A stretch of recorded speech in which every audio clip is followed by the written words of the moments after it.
Hello everyone and welcome to Tome of Uselessness. I'm Dan, just doing a little solo recording here, and I want to talk to you about a game from 2016 called, got the box here, Android Mainframe from Fantasy Flight Games.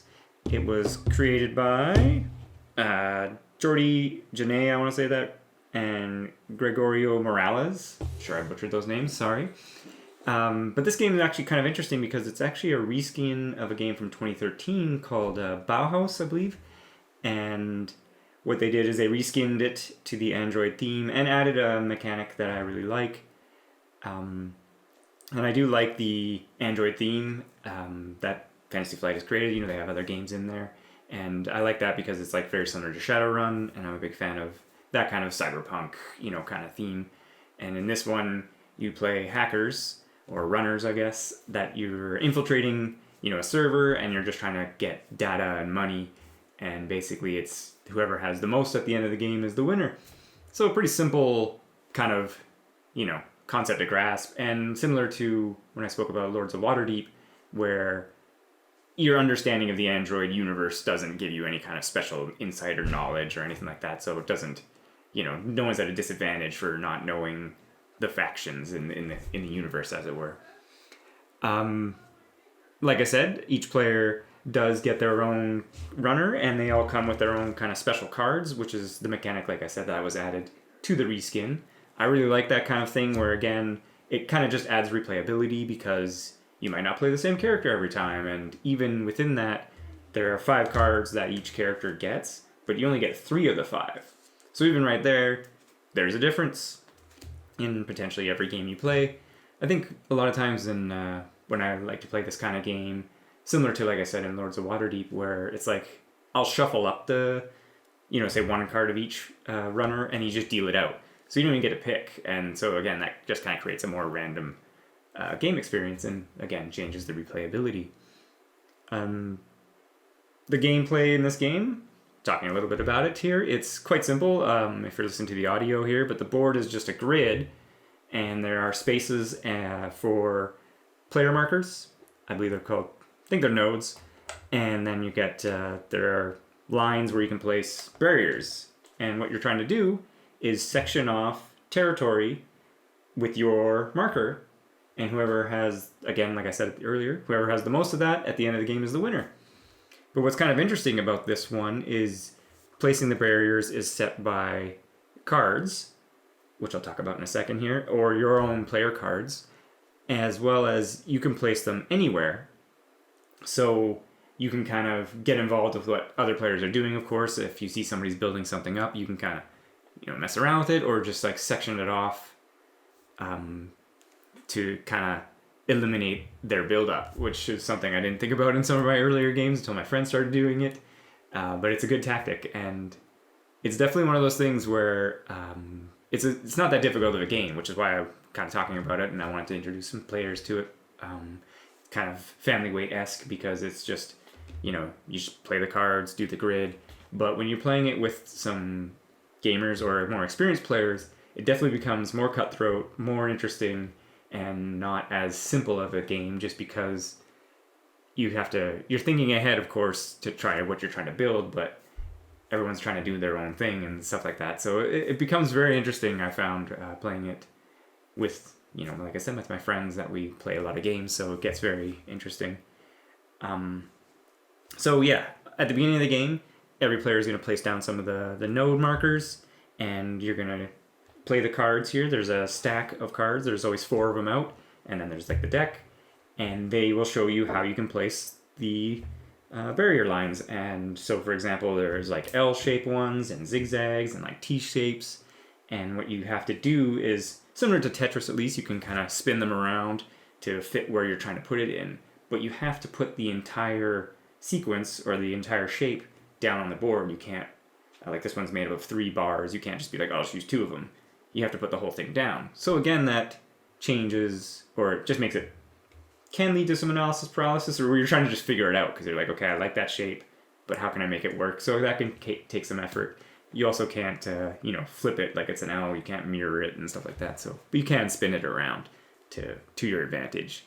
Then there are some cards like this one, for example. This is a swap card, and that lets you swap your node with another player's node as long as it hasn't been surrounded and scored. Once a player creates like a barrier that gives them a surrounding, just quickly set one up here.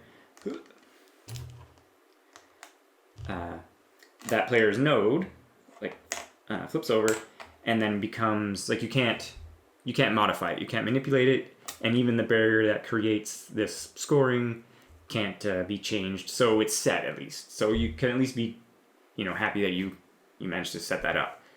In this little example I have here, it's like, okay, this would be worth 2 points, but if you had something like this, this would be worth 1 point.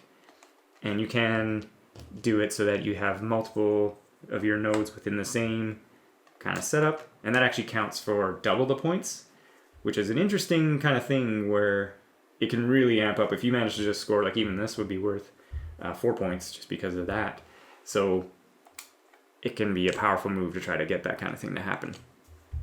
But the game continues to play. It's not a very long game. I think the box says it's about 30 minutes, which is about true. But like I said, it can lead. There can be some analysis paralysis, especially later in the game, because you just play through the deck, and once the deck is empty, everyone has one more turn, and then the game ends.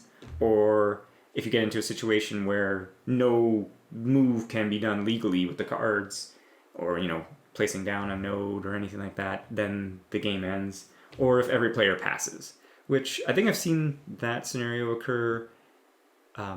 But it's, again, usually near the end of the game where, again, the cards aren't really helping and the board's quite full anyway. So it's not going to just happen 3 rounds in, everyone passes, right? Because there's always stuff to do. You can also, every player has a limited amount of their node markers. So you can discard a card from the top of the deck to place one down. Just having a node marker on the board doesn't give you any points. It's only the ones that get surrounded, and having them, in your hand it's not a minus or it's not a positive at the end of the game kind of a thing. So it's just another action you can take, and it's also, how you get in there, score some more points.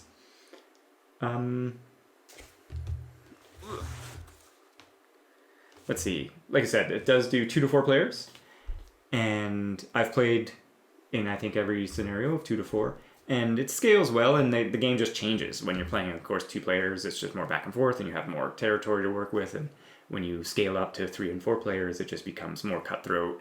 Your points become smaller, and just like, even if you manage to section off like a 2-pointer like I have here, that you're like, oh yeah, I managed to section that off. Whereas with less players, you would be aiming for more territory.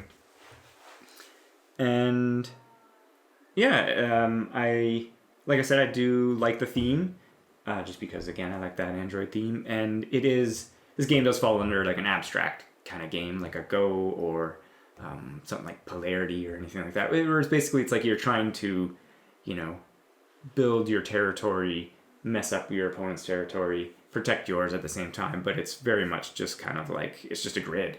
So you're kind of just imagining how it's all going to kind of fit together and play out as you play.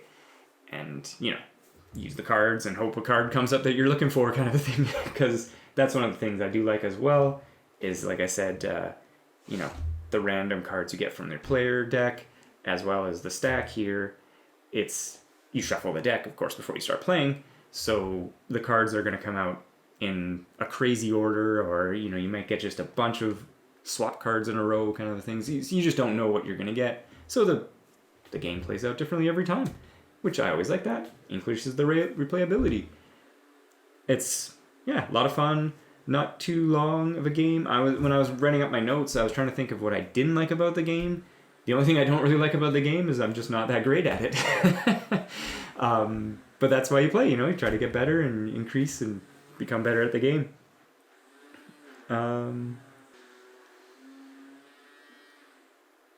So I don't think there's really much else to say about the game compared to Lords of Waterdeep when I spoke about that last time.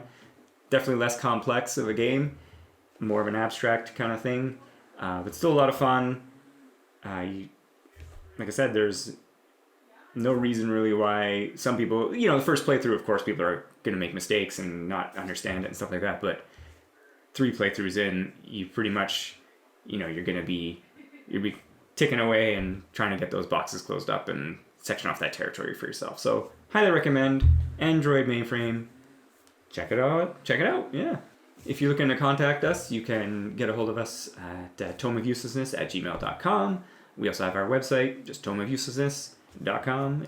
Links to our social media and other episodes. We're also, of course, on iTunes and other podcast platforms. So you can, like I said, get in contact us with questions, comments, topic suggestions.